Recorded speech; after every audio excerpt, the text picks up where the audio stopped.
Is SawStop for the average DIYer? And the answer to that, to me, is a big fat no.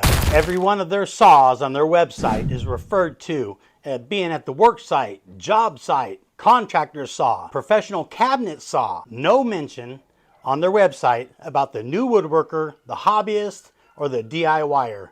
Nowhere to be found. They're targeting the professionals because you too could be a poster child for SawStop by running your hand across your blade with no safety devices in place and then say SawStop is the best thing since sliced bread. Let me read this off SawStop's website. This is from Patrick. Patrick is the guy, the professional, that made a dumb decision, and he knows it. He said, "We were always behind on projects and we're cutting and processing small Korean parts for a shower to install. I had a guy in my shop.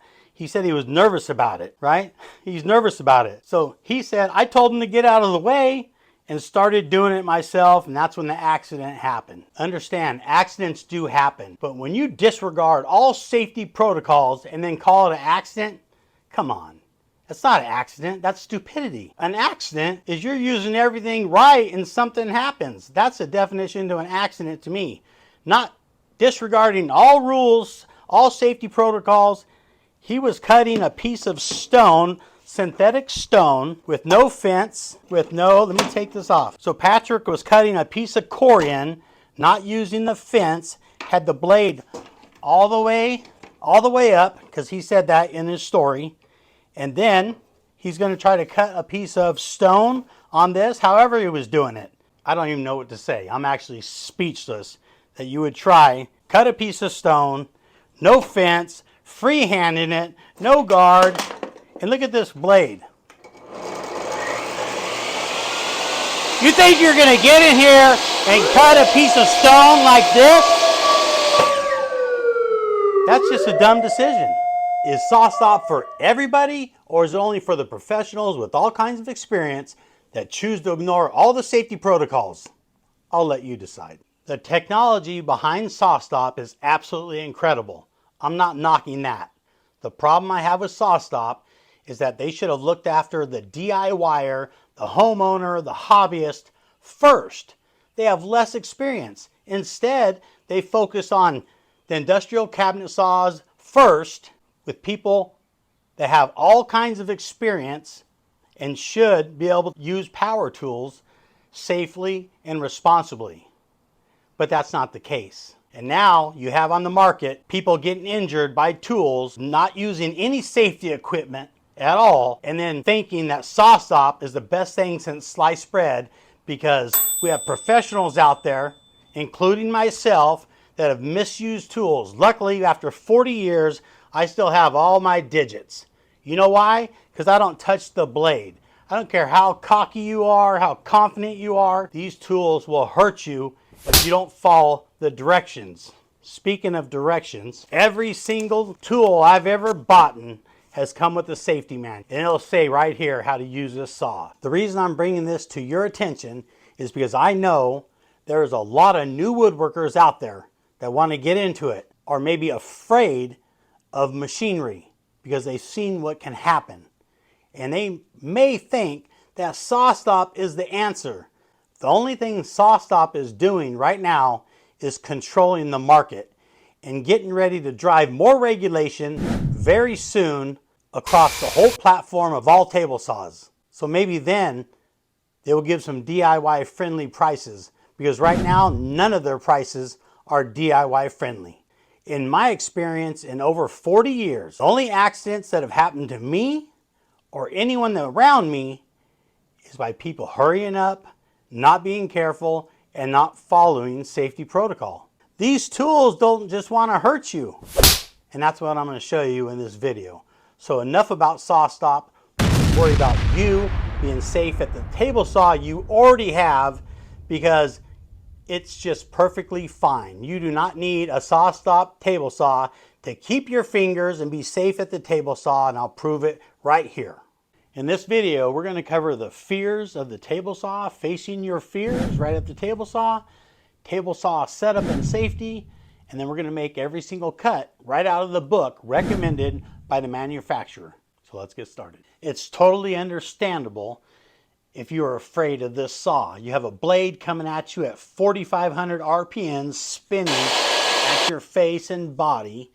You may not know what it's going to do, what's going to happen. But after you watch this video today, I'm going to walk you through it exactly what this saw will do and what it won't do. But if you use it properly with all the safety protocols in place, you'll be just fine. When you're first starting out with power tools, you have to build a relationship between you and the power tool. It may sound corny, but you start out first by reading every single word in your language, of course, your manual, to know what this saw can and can't do according to the manufacturer's direction. The most important setup feature there is, and according to the manual as well, the biggest thing that causes kickback is this fence being out of square, and it causes a bind in here between the fence and the blade, and that will cause it to kick back. So we're going to line this fence up and get it square with the blade. Okay, the saw is unplugged, and according to the manual, they recommend you take a square and put it on the blade, center it on the blade, and then slide over your fence.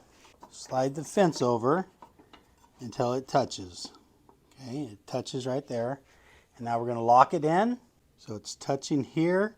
It's touching the blade there, nice and flat, and it's touching here.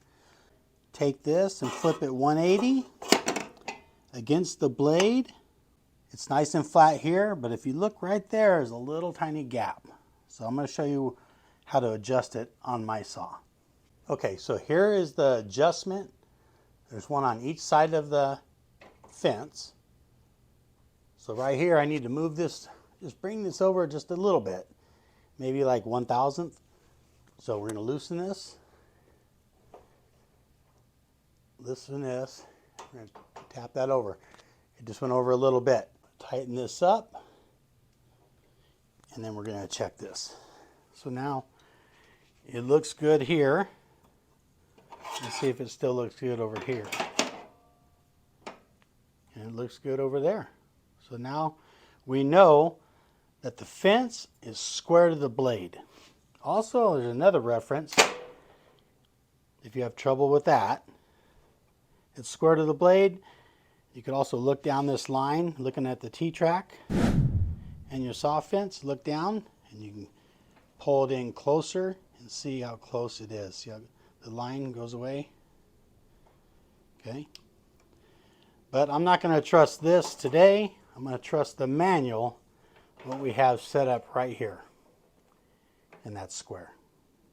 Okay, so now we're going to square up the blade. I use these machinist squares because they're very accurate and they're cheap. So right there, just line it up until it's nice. In between the teeth, make sure it's not resting on one of the teeth. Right there, that looks good.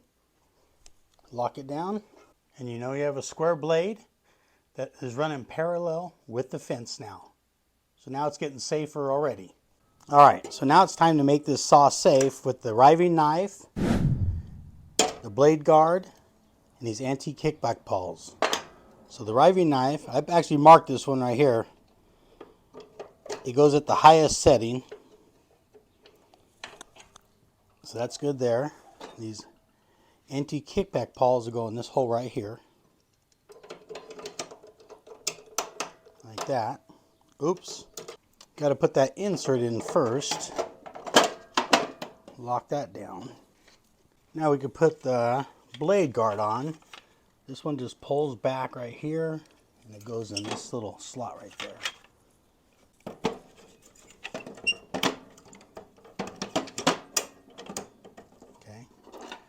This goes on that hole right here.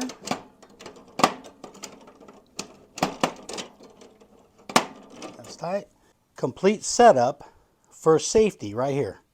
Notice this red X. It's saying right here, do not take a board and cross cut it like this. You need to use the miter gauge. Okay? And we'll talk about that more when we start making the cuts. This is what it should look like. Be pretty hard to get your hand in here with these safety features in place. Okay, we're almost ready to start cutting. So let's go over the stock safety features with this table saw, and probably the same or similar as the saw you're using as well. So we have the blade guard, we have the anti-kickback pawls,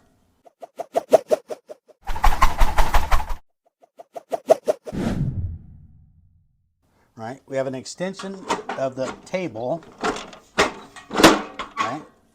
That does help make it safer, a little extension. We're going to add an outfeed, a makeshift outfeed table in a little bit. And then we have a push stick. So this is all we have. And this is all you need to be safe at your saw. And we're going to make the cuts with everything stock on the saw. But I also have extra safety devices, push blocks, push sticks that I'll show you that I use on a regular. And I'll show you how to use those as well. But they don't come with the saw. So I don't want you to have to spend money to be safe at your saw. These push blocks, look at this. I have used these things to death.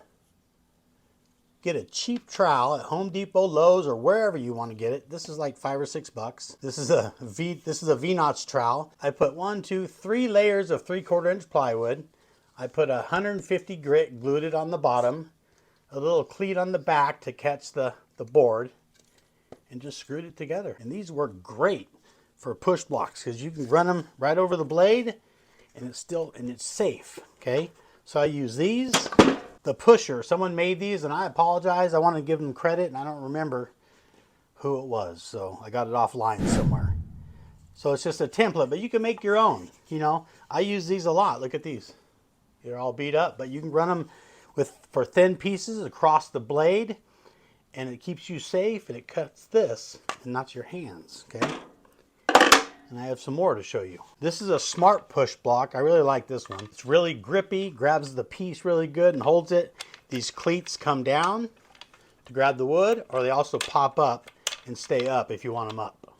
So this is a smart push block. This is the gripper. Been around a long time, and this works really well, but this is expensive. You shouldn't have to buy these extra tools to be safe at your table saw. That's why I actually like this better than the yellow ones. There's a bunch of safety equipment right here, but we're going to remove all the extras and just use what the saw gave us, and we're going to start making some cuts.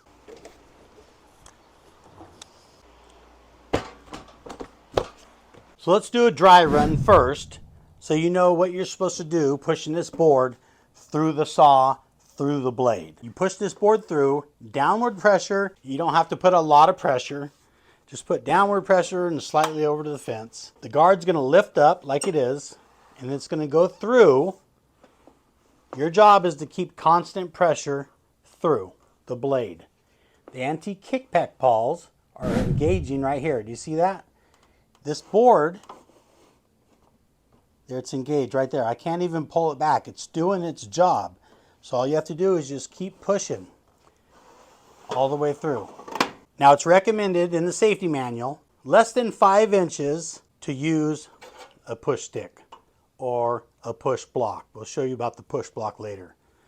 So this is very comfortable. This is 5.5 inches. Very comfortable to push this through nice and safe, just like this. Okay, let's keep it simple here. We're going to set the depth of the blade. Here's the gullet.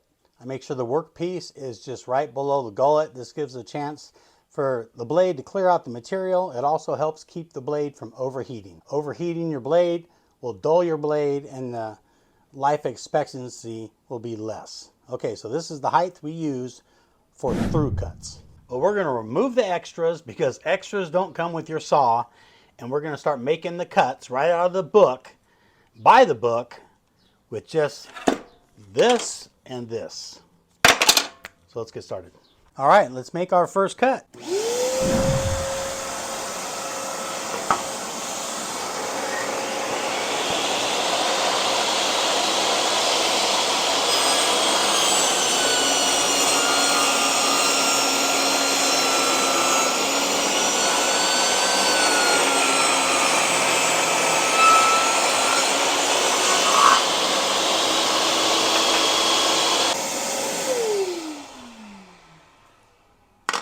Okay, Okay, we made our first cut with the push stick. Pretty simple, right? We didn't lose any fingers either. How about that? Okay, that cut was a shortcut, a short ripping board.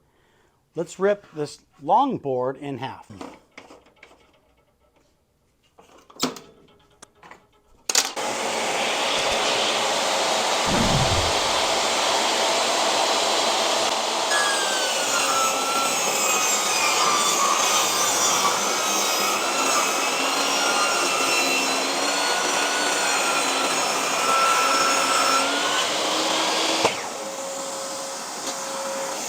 Not one time has my fingers been even near that blade.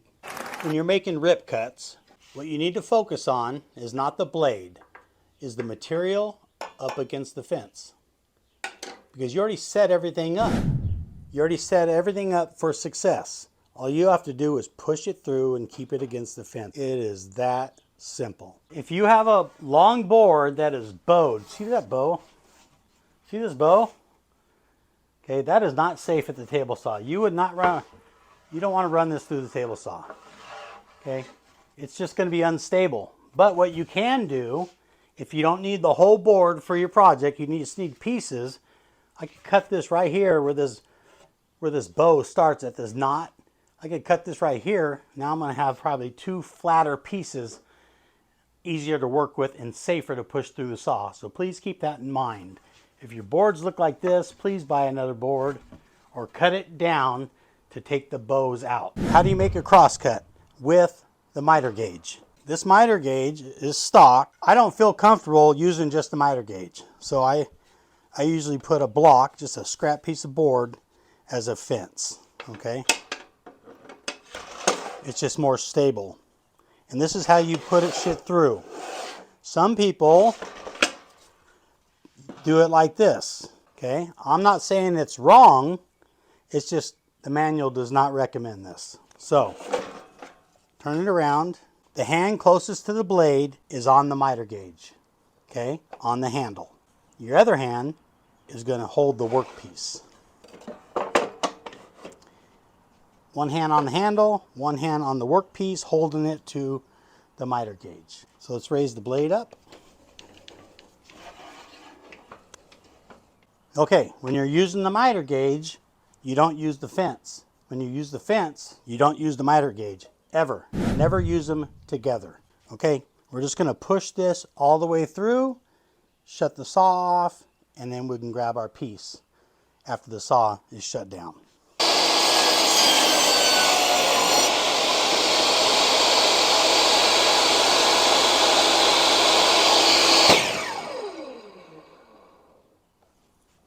Okay, then you can pull it back. That's a simple crosscut. I talked about this briefly earlier in the video.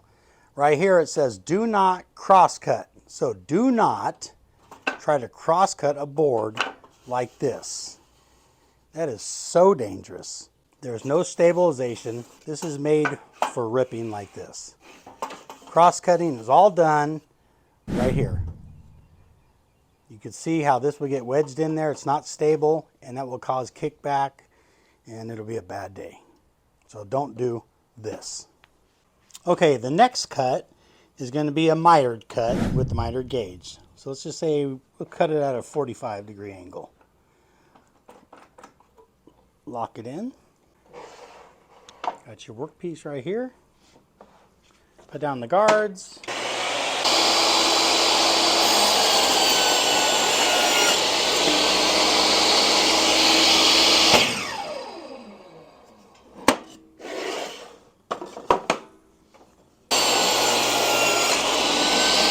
The next cut is going to be a bevel cross cut. So let's unlock this blade. Put it at a 30-degree angle. We have to braze the blade a little bit now because we're at an angle. So.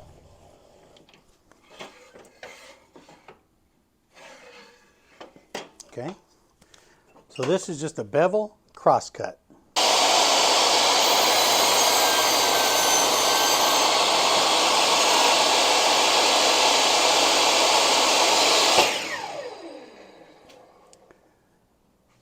See, it's hitting on my fence. I didn't realize that, but it stopped. And when you're pushing on a board and it stops and you don't know why, shut it off and figure it out. So maybe I should cut this at an angle right here so that doesn't happen again. I said we were going to use stock equipment, so I'm going to take this off and show you that this does work fine. I just like this better.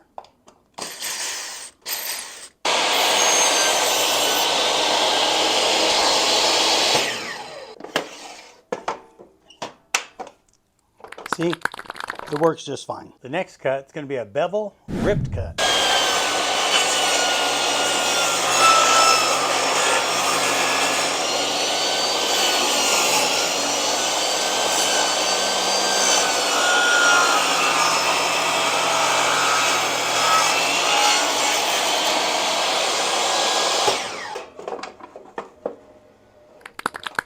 Okay, so the next cut is going to be a compound bevel miter cut. I have the miter gauge set at 45 degrees. I have 30 degrees on the blade. A good example for this, if you're making picture frames, flat stock, square stock, or crown molding. Normally I would do this on the miter saw, but I want to show you that you could do it on this saw.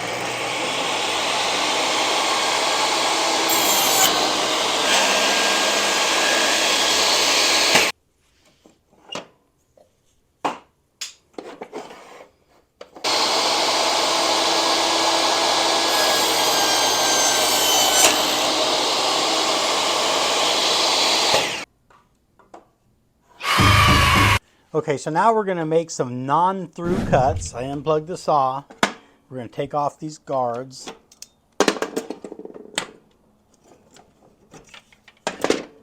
The riving knife stays on. We're going to square the blade up and I'll show you how to make the non-through cuts. Okay, on the non-through cuts, this riving knife, I need to move it back down. We need access to the top of the blade all the way through.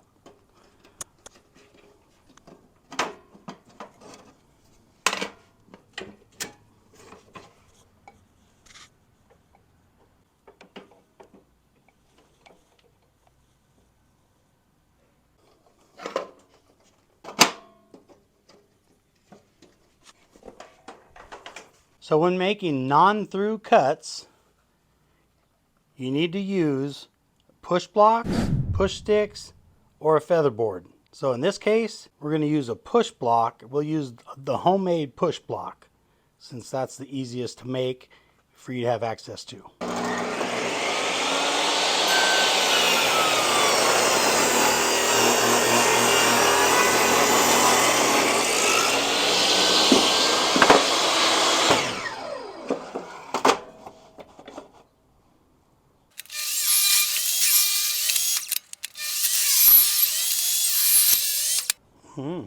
What's that?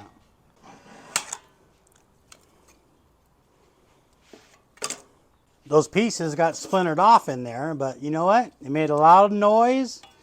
It didn't hurt me, and everything's all right. So now here, normally what I do, I just take a chisel normally and clear this out. Okay, here's another non-through cut. Let's lower this blade. Go to about half. Go about right there. And say you want to rabbet out this end of this board, a non-through cut with the miter gauge.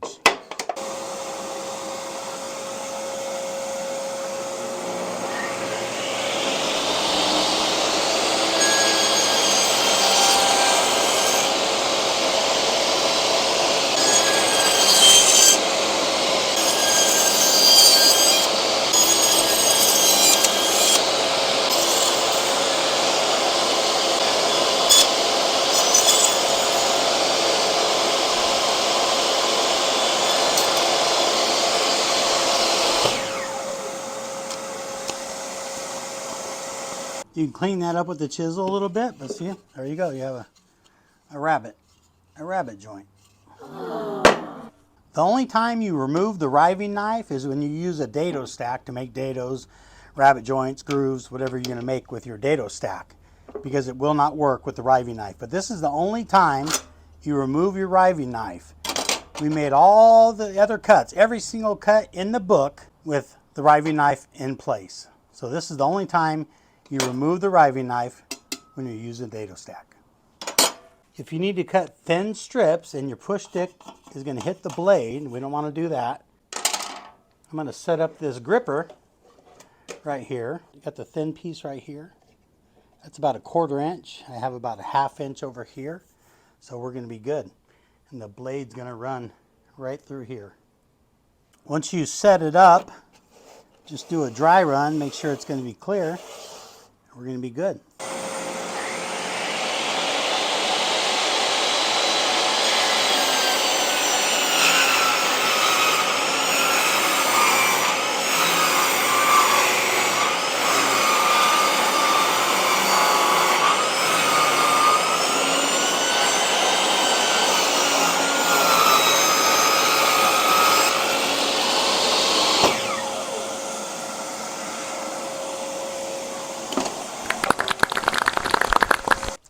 I'm going to show you 4 tools in my shop that have been more accident prone than that table saw in 41 years experience.